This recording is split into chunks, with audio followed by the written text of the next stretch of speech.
Moin zusammen, hier ist Wunschschnecke Mobil. Willkommen zu unserem Video.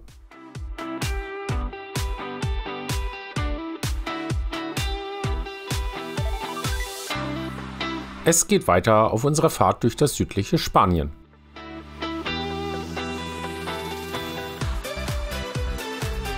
Wir haben viel Spaß, als unsere Wohnschnecke plötzlich pink wird. Wir entdecken viele tolle kostenlose Stellplätze und es bieten sich uns besondere Ausblicke auf den einzigartigen Rio Tinto.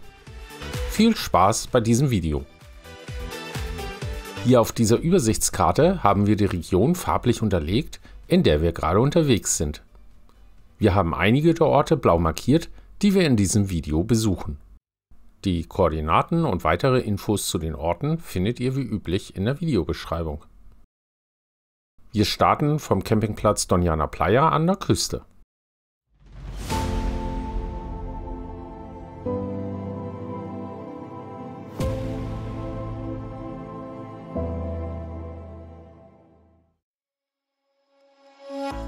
Erstmal geht es zur Tankstelle, um Schneckes Puschendruck zu überprüfen. Danach ist dringend eine Wäsche angesagt. Und plötzlich ist unsere Wohnschnecke zu unserer Überraschung pink.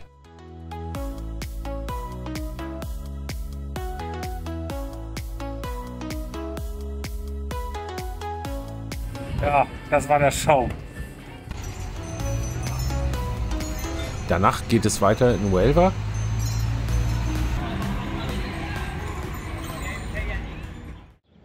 Unter anderem durch das Universitätsviertel der Stadt.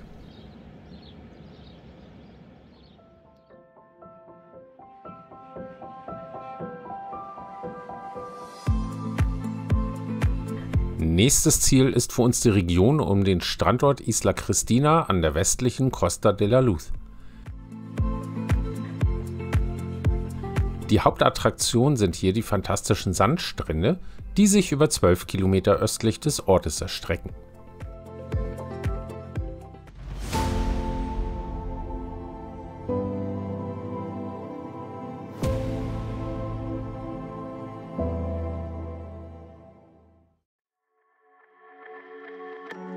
Gibraleón ist eine Kleinstadt mit 13.000 Einwohnern am Ufer des Flusses Odil gelegen.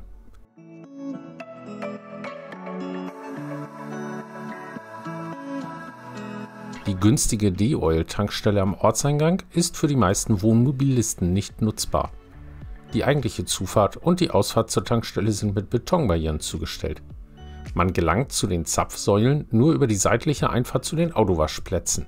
Sie ist jedoch höhenbegrenzt, sodass wir dort nicht durchpassen.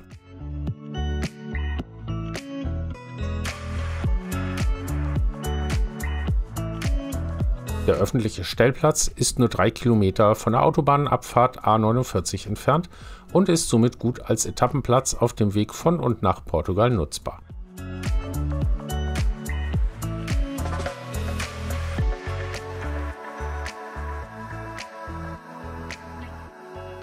Für einen Einkauf in Gibraleón mit dem Wohnmobil eignet sich der Dia-Supermarkt aus unserer Sicht am besten.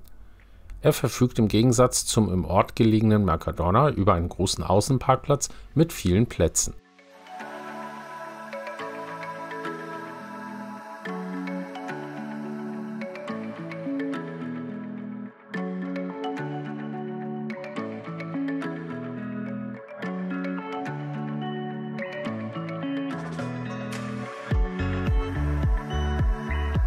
Jetzt Ende April ist Mispelsaison in Spanien und wir freuen uns über diese besonderen Früchte.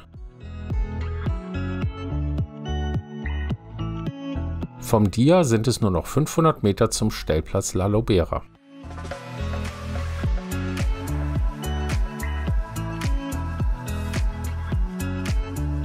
Man kann hier entweder vorm Gebäude oder hinterm Gebäude abbiegen. In dem Gebäude befindet sich eine Mehrzweckhalle sowie die Polizei.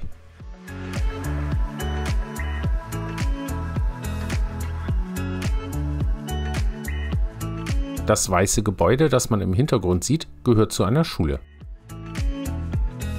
Wir sind bereits das zweite Mal auf diesem Stellplatz und es ist sowohl tags als auch nachts ruhig.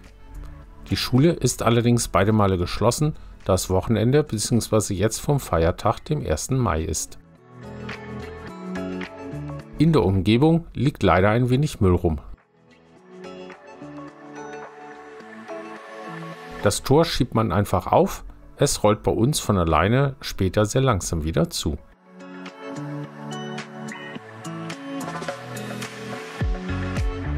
Ein Schild bezüglich einer Höchstparkdauer haben wir nicht gesehen.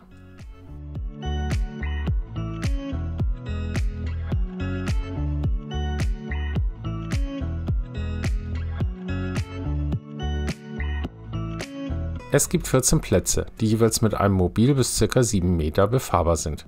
Sonst kann es beim Ein- und Ausparken bei vollerem Stellplatz sehr schwierig werden. Er ist eher für kältere Temperaturen oder Schlechtwetter geeignet, da er auf Asphalt und ohne Beschattung ist. Der Platz wirkt aufgrund des hohen weißen Zauns auf den ersten Blick etwas eingesperrt, nach hinten und hinter der Fähr- und Entsorgung hat man jedoch eine Aussicht auf Büsche und ins Grüne.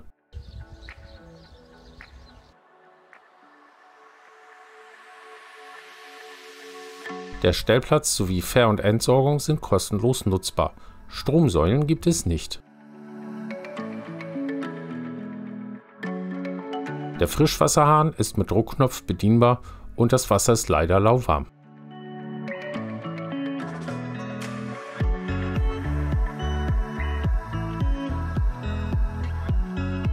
Der Internetempfang mit unserem mobilen Router ist ausreichend.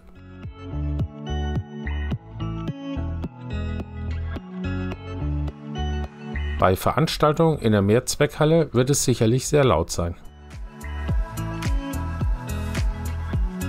Einige Bars und Restaurants sind ebenfalls in wenigen Minuten zu Fuß erreichbar.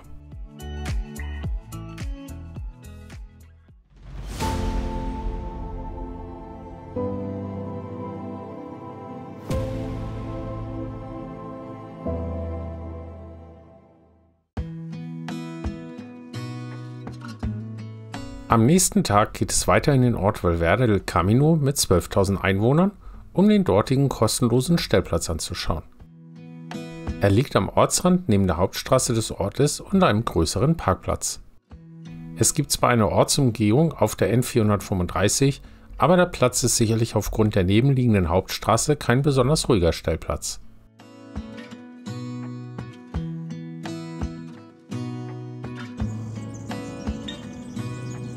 Zehn Mobile bis ca. 7 Meter können hier stehen. Strom ist nicht vorhanden.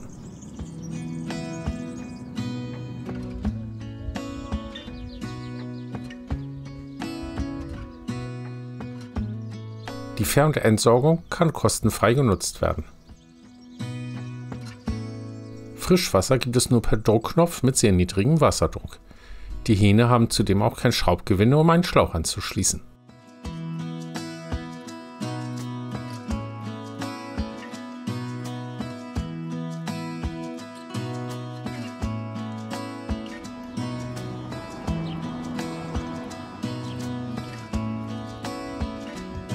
Der Aufenthalt ist bis zu 48 Stunden möglich.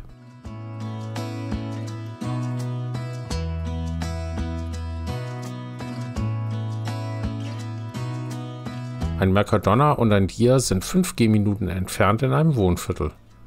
Die Parkmöglichkeiten für Wohnmobile sind dort allerdings schlecht.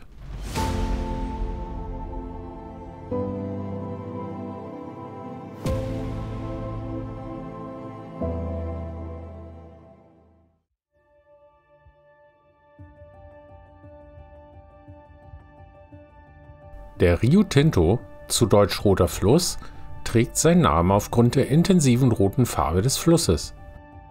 Die Rotfärbung entsteht durch Verwitterungsprodukte von Schwermetallmineralien, die anschließend vom Regen in den Fluss gespült werden.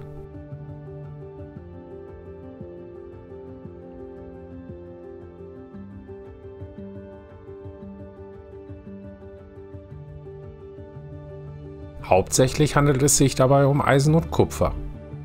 Aufgrund der bei diesen Prozessen entstehenden Schwefelsäure leben im Fluss nur bestimmte Mikroorganismen wie zum Beispiel Pilze, Bakterien und Algen.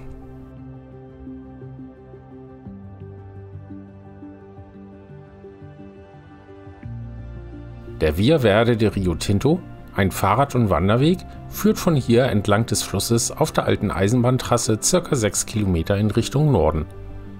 Viele weitere interessante Wege auf ehemaligen Bahntrassen finden sich auf der Webseite, die wir euch in der Videobeschreibung verlinken.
Der kostenlose Wohnmobilstellplatz der Kleinstadt Nerva liegt am Ortsrand. Er wurde endgültig im März 2023 eröffnet. Es können hier 22 Mobile bis ca. 7,50 Meter Länge parken. Es sind auch deutlich längere Mobile möglich, wenn der Platz nicht zu voll ist. Die einzelnen Parkflächen sind recht breit und es wurden einige Bäume zwischen ihnen angepflanzt. Die Fähr- und Entsorgung ist kostenlos. Strom gibt es hier nicht.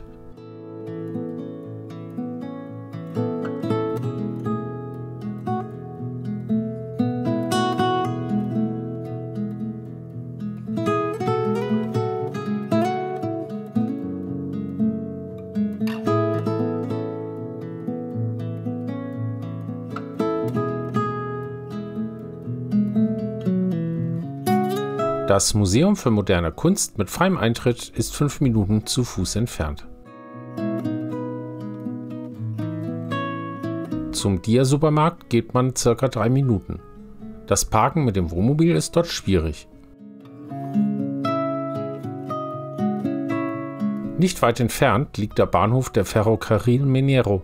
Auf der ehemaligen Minenzugstrecke kann man heutzutage als Tourist die spektakuläre Kulisse auf einer Dampflokomotivfahrt bestaunen. Bei der derzeitigen Hitzewelle von über 36 Grad steht uns jedoch gerade nicht der Sinn danach.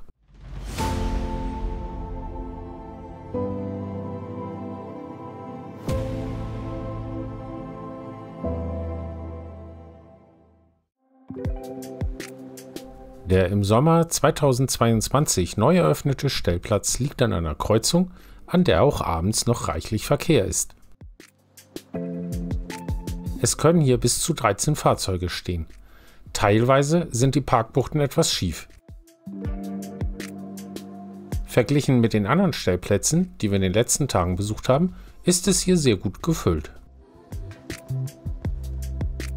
Das Parken ist kostenfrei inklusive Fähr- und Entsorgung. Strom ist nicht vorhanden.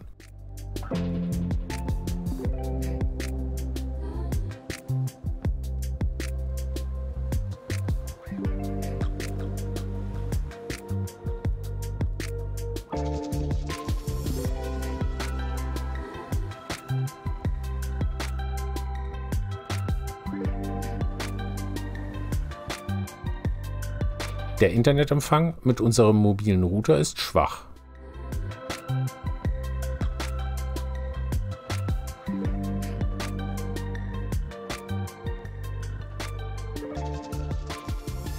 Die maximale Aufenthaltsdauer beträgt 72 Stunden.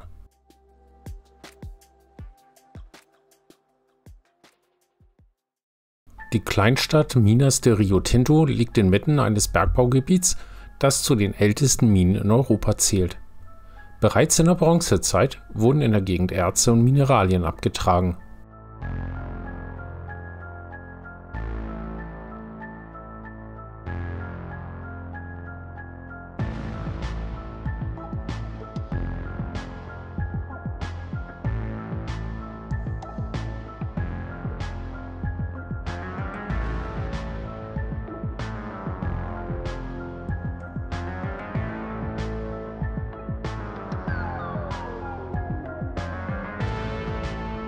Angesichts der gestiegenen Rohstoffpreise wurde der Abbaubetrieb im Jahre 2016 an einigen Stellen wieder aufgenommen.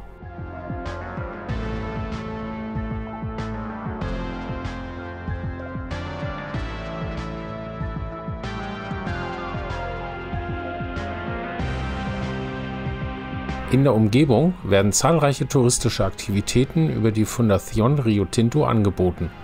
Die Internetseite verlinken wir euch in der Videobeschreibung.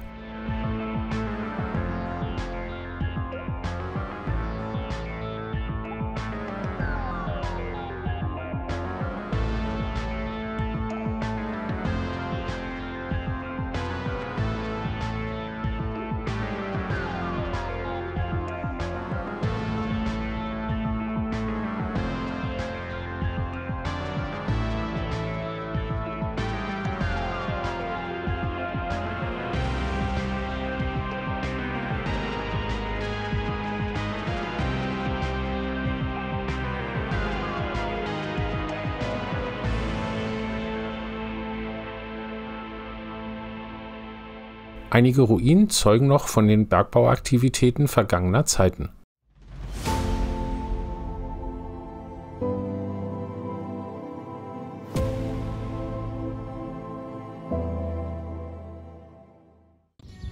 Der schöne Stellplatz des kleinen Dorfes liegt parallel zur Hauptstraße.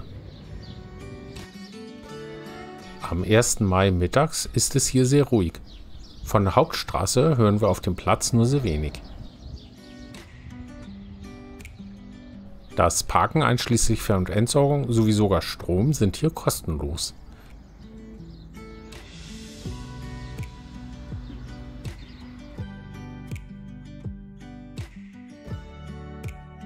Im Museum, das heute nicht geöffnet hat, befindet sich auch die Touristeninformation des Ortes. Man blickt auf den sehr hübsch angelegten Garten vom Museum mit den Figuren der Heiligen Drei Könige. Jeweils am 5.1. gibt es eine besondere Parade dieser heiligen Könige im Ort.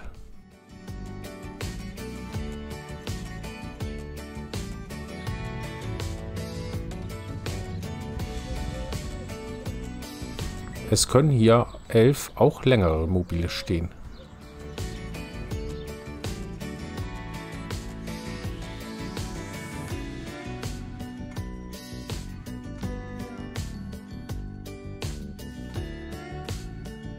Die Höchstparkdauer beträgt 72 Stunden.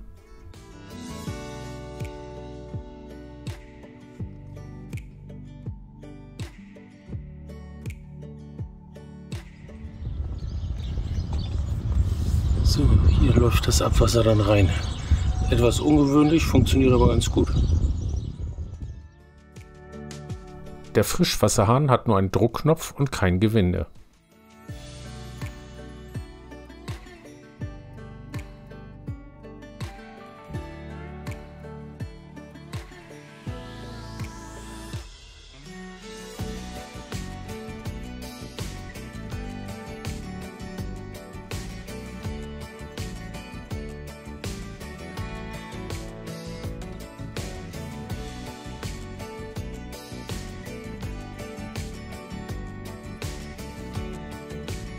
Auch eine Ladesäule für E-Autos ist vorhanden.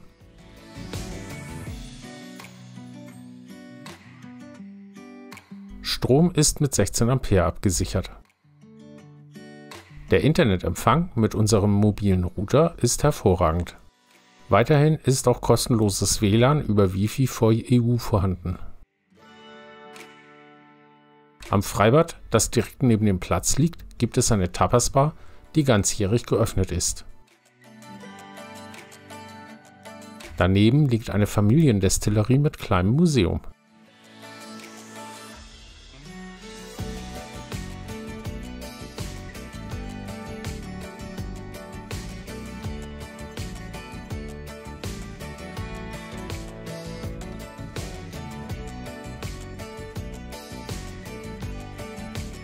Jeweils ca. 850 Meter entfernt gibt es einen kleinen Coveran-Supermarkt ohne Parkmöglichkeit für Wohnmobile sowie einen guten Schlachter mit vielfältiger Schinkenauswahl. In unserem nächsten Video freuen wir uns über einen schönen schattigen Stellplatz. Wir treffen auf tierische Nachbarn dieser Korkeichen und zeigen euch, von welchem Stellplatz man diesen hübschen Ausblick auf Sevilla hat. Damit ihr das nicht verpasst, abonniert doch einfach unseren Kanal und drückt die Glocke. Für heute sagen wir Tschüss und auf Wiedersehen und bedanken uns fürs Zusehen.